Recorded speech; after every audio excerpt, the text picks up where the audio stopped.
Minh, Deputy Prime Minister and Foreign Minister of Vietnam, Excellencies, distinguished delegates, ladies and gentlemen. It is indeed an honor for me to participate in the 27th ASEAN Regional Forum Ministerial Meeting. At the outset, allow me to congratulate ASEAN Regional Forum and especially the Vietnam ARF team for successfully organizing this virtual meeting. It illustrates the readiness and flexibility of ARF to adapt to the changing circumstances engendered by COVID-19 pandemic. The 27th ARF gives us an opportunity to coordinate and synchronize our efforts to foster constructive dialogue and consultations on political and security issues of common interest. Excellencies, the COVID-19 pandemic has emerged as a grave threat to the well-being of peoples and economies around the world. Its transboundary nature necessitates that the multilateral spirit of ARF and other international organizations such as the United Nations be fully and effectively utilized. We must pool our resources and help develop a vaccine that is accessible to all as a global public good. Pakistan has so far been successful in curtailing the explosion of cases and fatalities. Through our strategy of smart lockdown, we have worked assiduously to save lives and secure livelihoods. In parallel, we have taken steps to stimulate the economy. We are open to share our experience with other fellow members of the ARF.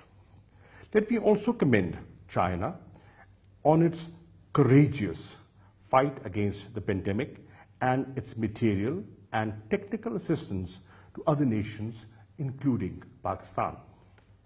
Pakistan believes that the pandemic has disproportionately affected the economies of the developing countries. Therefore, Prime Minister Imran Khan called for a global initiative for debt relief to help the developing countries create fiscal space and tackle the adverse economic consequences of the pandemic. Excellencies, terrorism remains a threat to our societies. For more than a decade, Pakistan has suffered the most due to terrorism, at times supported and sponsored from across the borders. Thousands of precious lives have been lost, including those of civilians, armed forces personnel, and officials of law enforcing agencies. Pakistan has formulated a comprehensive national action plan to deal with the menace of terrorism. Pakistan has also made significant progress in anti-money laundering and counter-financing terrorism domain. We have put in place an elaborate regulatory mechanism to meet the FATF requirements. Pakistan strongly condemns terrorist activities, whether perpetrated by individuals, groups, or states, resulting in violence or threat of violence. We must not allow any country to use terrorism-related allegations as a political tool to malign and victimize entire nations and societies. We must condemn and hold accountable the perpetrators of state terrorism against people under illegal occupation in disputed territories. Islamophobia also needs to be addressed in an effective manner. It is essential to recognize that the freedom of expression has to be exercised with responsibility. It cannot and should not translate into freedom to blasphemy and willfully hurt the sentiments of billions of Muslims. We must also unanimously condemn the resurgence of fascist tendencies and hyper-nationalism anywhere in the world, and especially in our region. Excellencies, peaceful resolution of long-standing disputes is an essential prerequisite for achieving prosperity, progress, and social uplift of our masses. We strongly condemn unilateral and illegal measures by states to alter the demographics of disputed territories in violation of international law and the UN Charter and Security Council resolutions.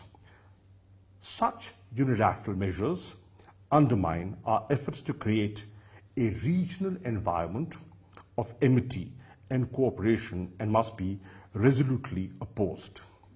In this context, Pakistan strongly underscores the importance of upholding the UN Security Council resolutions, as this remains the only way to durable peace in the region. Pakistan is committed to inter-religious harmony.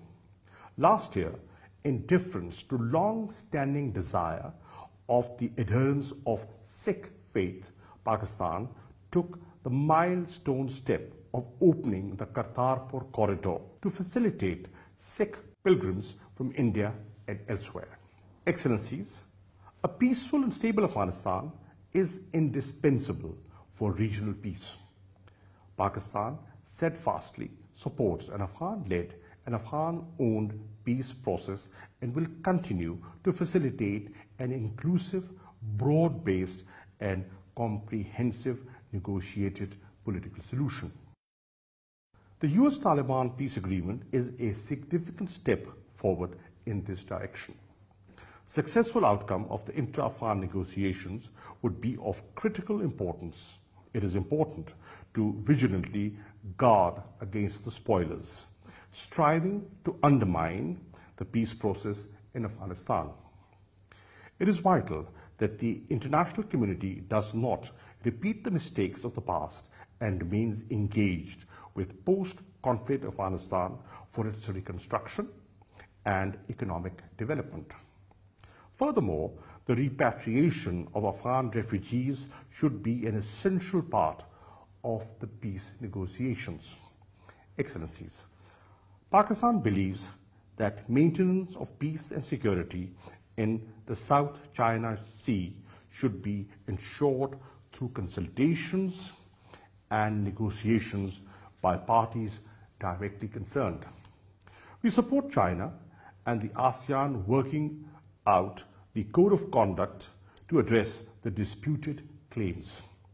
Excellencies, since becoming member of ASEAN Regional Forum in 2004, Pakistan has been actively supporting and participating in its various programs.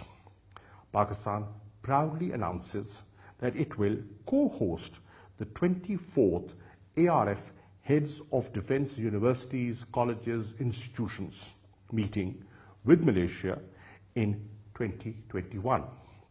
Pakistan has co-chaired the 23rd ARF meeting with Singapore in November 2019. Pakistan will continue to support ARF initiatives for a secure, prosperous, and stable Asia Pacific. I thank you.